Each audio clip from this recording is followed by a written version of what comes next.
Bonjour.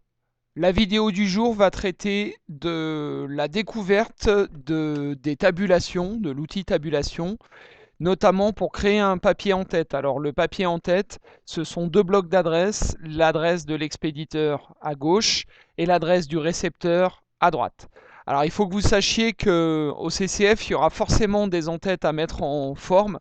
Donc j'aurai peut-être pas beaucoup d'attentes cette année sur les tabulations dans leur ensemble, mais il faut absolument que vous reteniez ça pour faire des en-têtes, puisque ce sera au CCF. Donc vous avez toujours le droit de prendre des notes, comme d'habitude. Ici, un modèle joli. Ici, quelque chose de vilain et à mettre en forme, avec lequel on va découvrir et les tabulations et les retraits. Donc, vous voyez que le bloc d'adresse de gauche est en Arial Narrow taille 7 avec un espace avant de 18. Donc je vais tout me mettre en Arial Narrow taille 7. OK. Je reproduis la mise en forme en double-cliquant 1, 2. Voilà. Voilà. Saint-Siméon de Brécieux. Alors s'il est écrit si petit, c'est justement pour que Saint-Siméon de Brécieux rentre. D'ailleurs, je constate que ça ne marche pas. Je ne comprends pas pourquoi. Alors, lycée Saint-Exupéry, il était en gras, donc vous faites CTRL-G, vous mettez un espace avant de 18 points. OK.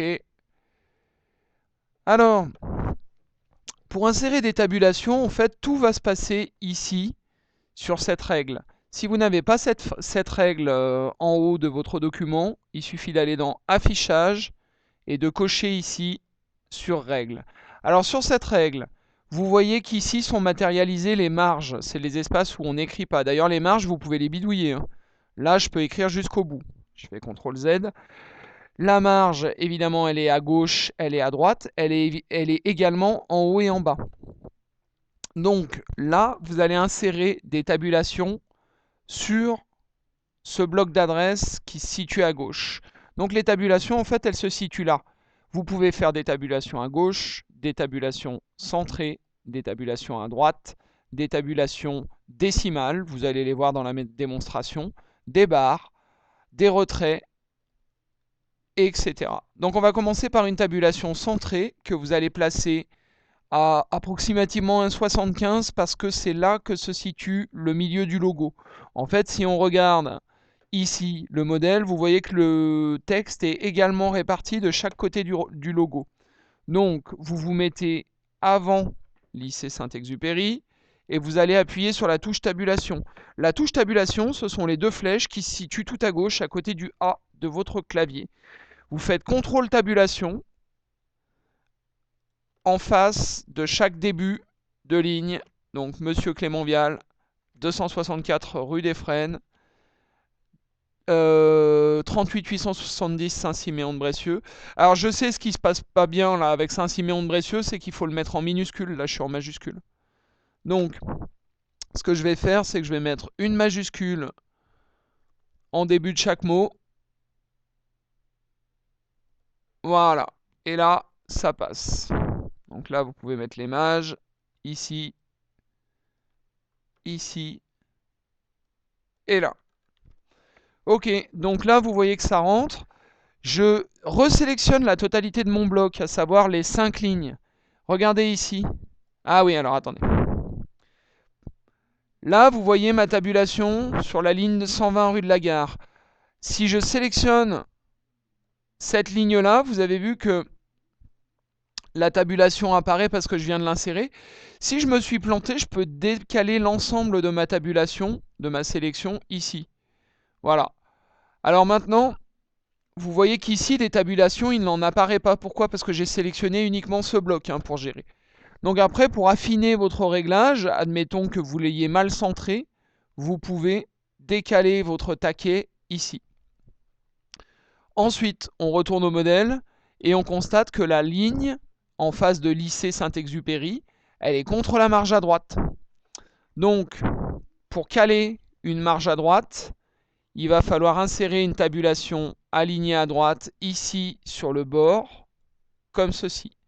Alors le symbole tabulation, là, cette petite flèche, ça veut dire j'ai appuyé sur la touche tabulation. Donc ici, on a deux tabulations. Une avant lycée Saint-Exupéry, c'est la tabulation centrée. Et une avant Lyon, pour l'aligner à droite, c'est la tabulation alignée à droite. D'ailleurs, vous avez vu, hein, quand vous maintenez la poignée appuyée sur le taquet, vous voyez une ligne imaginaire, en fait, avec l'alignement de vos caractères. Alors, on retourne au modèle, j'ai centré ça, j'ai aligné ça à droite. Il nous reste maintenant le bloc adresse du récepteur qu'il va falloir mettre en forme. Alors, Franklin Gothic demi, taille 11. On y retourne donc. Franklin Gothic demi, je l'ai pas. Il va falloir que je descende la chercher.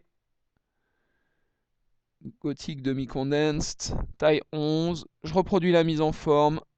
Boum, boum. Échappe.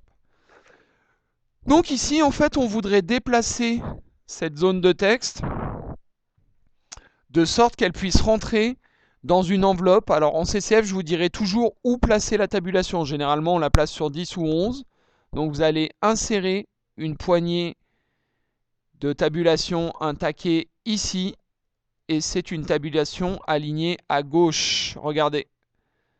Si je maintiens appuyé ici, vous voyez que le monsieur et le 120 rue de la Gare sont alignés sur la règle à gauche et sur le 10.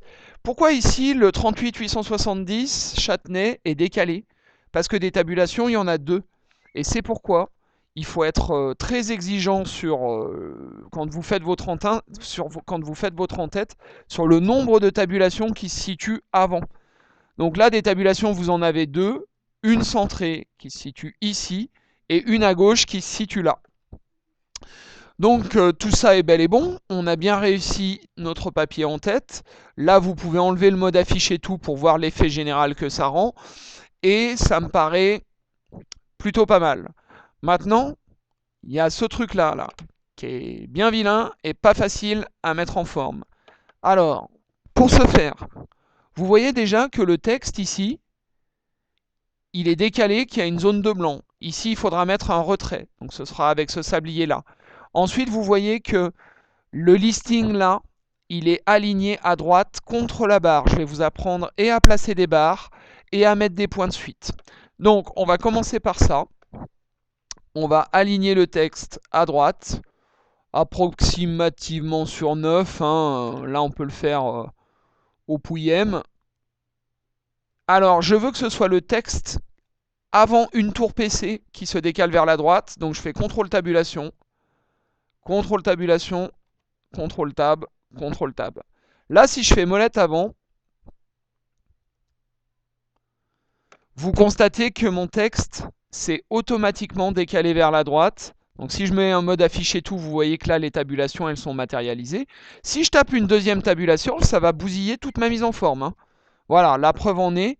En fait, ça va décaler le texte vers la droite, mais du coup, une tour PC va plus être au bon endroit. Donc prenez toujours bien garde à ce qu'il n'y ait qu'une seule tabulation. Voilà, maintenant je vous apprends à mettre la barre. Donc, la barre, elle se situe là. C'est utile pour faire des tableaux. Si je voulais faire un tableau de liste de prix, il suffirait que j'insère des barres comme ci et comme ça. Bon, là, c'est pas le contenu de l'exercice d'aujourd'hui, donc je fais CTRL Z. Voilà, je reviens ici. Ça commence à être joli. Ça commence à être joli, mais on a un problème pour les prix. Parce que vous voyez qu'il y a des 54,10 €, il y a des 576,79 € et il y a des 1189 €. Et pour l'instant, tout est aligné à gauche par défaut. C'est-à-dire le 6, le 4, le 5 et le 1. Sauf que là, on mélange des dizaines, des unités, des dizaines, des centaines et des milliers. Or, quand on fait des comptes, ce qui est important d'aligner, c'est pas les dizaines et les unités, mais il faut que ce soit aligné sur la virgule. Donc il faut insérer une tabulation à la décimale. Alors c'est ce symbole-là, quand vous survolez, ça l'affiche. Tabulation décimale, c'est-à-dire le petit t avec un point. Vous l'insérez ici, et vous voyez, quand je maintiens appuyé la poignée, que tout est aligné sur les virgules. ça permet, alors là je viens de la supprimer, d'aligner le texte de façon un petit peu raisonnée. Ensuite, on fait molette arrière pour faire cette barre de division là entre le total et l'ensemble des matériels qui étaient cassés, parce que c'est de la casse en salle informatique. Il y avait deux solutions. Soit vous allez là et vous faites comme dans les tableaux Excel, vous mettez une bordure en dessous, là, voilà, CTRL Z, soit vous faites CTRL U pour souligner. Alors sauf que CTRL U, vous voyez qu'il va que de tabulation à tabulation, alors que la bordure ici, elle va de taquet à taquet. Donc vous avez vu que sur mon modèle, il y a une zone qui est blanche à gauche et que la barre, elle ne se prolonge pas après euro. Donc ce qu'il va falloir faire ici, je suis là, c'est réduire le taquet ici, c'est-à-dire que le soulignement va aller jusqu'au bord de la marge qu'on définit là, et je vais décaler le taquet par exemple jusqu'au 2. Voilà. Et ben on a presque fini, ça commence à être joli. Il manque plus qu'une chose, c'est les points de suite. Alors les points de suite, ils permettent de faciliter la lisibilité du document, surtout si on a des listes de prix qui correspondent et qu'on a, par exemple, comme je le montrais là, 5 colonnes, par exemple. Comme ça. OK? Donc là, je vous apprends toutes les options des tabulations.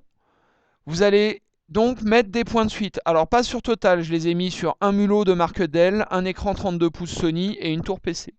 Donc il va falloir sélectionner ces trois éléments. Vous faites clic droit, paragraphe. Alors ce module paragraphe, vous le connaissez très bien. Il y a les retraits à gauche, les retraits à droite. Donc là, je viens de vous apprendre à faire un retrait avec les soulignements. Mais il y a aussi ce module que vous n'avez certainement jamais exploré qui s'appelle tabulation. Et ici, il y a toutes les tabulations qu'on vient d'insérer. À 9 points, on a mis une tabulation alignée à droite. À 9,5 points, on a mis la barre qui se situe ici. Et à 10,75, on a mis une tabulation décimale pour aligner les chiffres par rapport à la virgule. Donc moi, je veux des points de suite sur la première tabulation. Pourquoi sur la première tabulation? Parce que je veux les points de suite avant qui partent d'ici et qui aillent jusqu'à une tour PC. Donc je sélectionne 9, je mets point de suite ici, OK. Et là, il va falloir que je mette un retrait, parce qu'en fait, c'est pas joli. J'aurais dû mettre mon retrait tout de suite. Donc j'y retourne, j'insère mon retrait comme ça, et voilà. C'est tout beau, tout propre. Pourquoi est-ce qu'il faut sélectionner les points de suite, la tabulation qui se situe juste après pour mettre les points de suite? Je m'explique. On retourne dans tabulation. Donc là, sur 9 cm, vous avez vu qu'on a mis les points de suite. Si je sélectionne 10,75, j'y retourne, paragraphe, tabulation 10,75. Si vous mettez les points de suite, ils vont se situer entre le 6,58 et une tour PC. Démonstration, voilà, c'est fait. Donc ce n'était pas l'effet attendu. Les points de suite se placent toujours avant la tabulation. Donc là, je fais CTRL Z. Bon, je crois que j'ai eu 20 sur 20. J'espère que cette vidéo était éclairante. N'hésitez pas à la regarder plusieurs fois et surtout à pratiquer plusieurs fois l'exo pour que les en-têtes, les tabulations les en-têtes avec tabulation restent bien inscrits dans vos petites têtes. Bonne fin de journée, au revoir.